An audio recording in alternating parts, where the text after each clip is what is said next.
The Mirror in Room 207 by Marcus Ellison, Portland, Oregon. Hey, my name is Marcus Ellison. I'm a 32-year-old photographer based in Portland, Oregon. I travel a lot and end up staying in all kinds of weird hotels. But nothing, and I mean nothing, ever stuck with me like what happened at the Harrow's Buy-In last summer. I swear to you, I'm not making this up. I still can't look into tall mirrors the same way since that night in room 207. It was June 2021, and I had taken a solo trip along the Oregon coast for a photography series I was working on about forgotten seaside architecture. I'd mapped out a few towns, but Harrow's Buy-In caught my eye because it was one of the last standing Victorian hotels from the 1800s. It sat on a cliff edge near a quiet beach town called Alder Cove. Gorgeous, but eerily quiet. When I arrived, it was already early evening.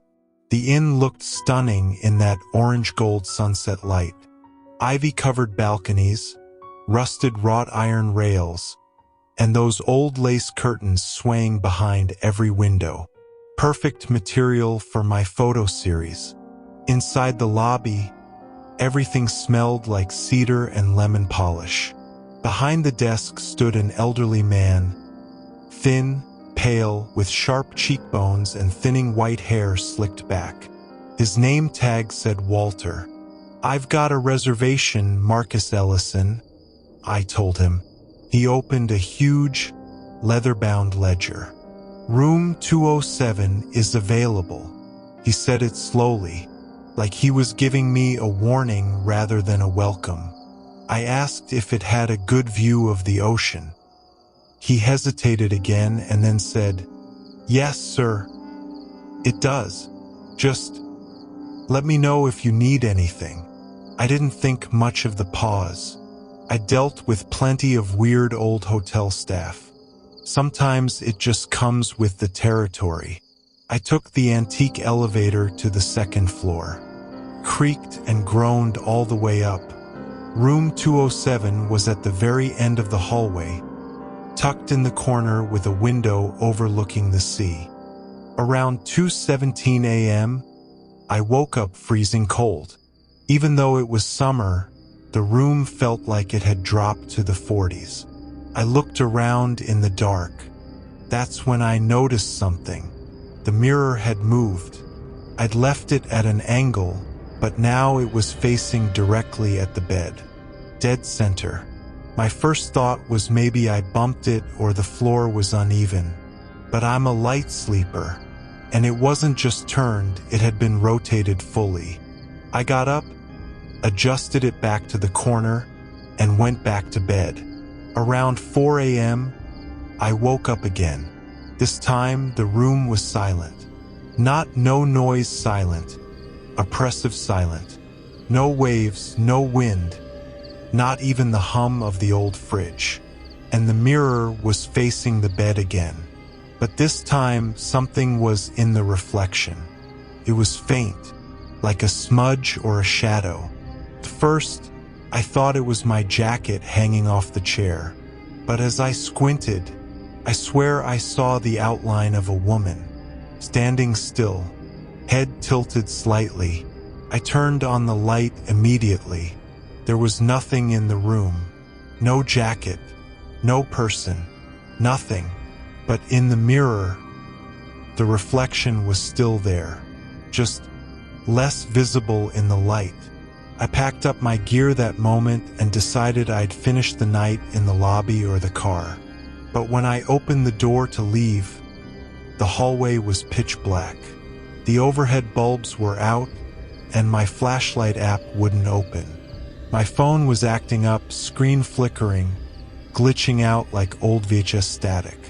I backed into the room and locked the door. That's when I heard it. Breathing. Not mine. Not heavy.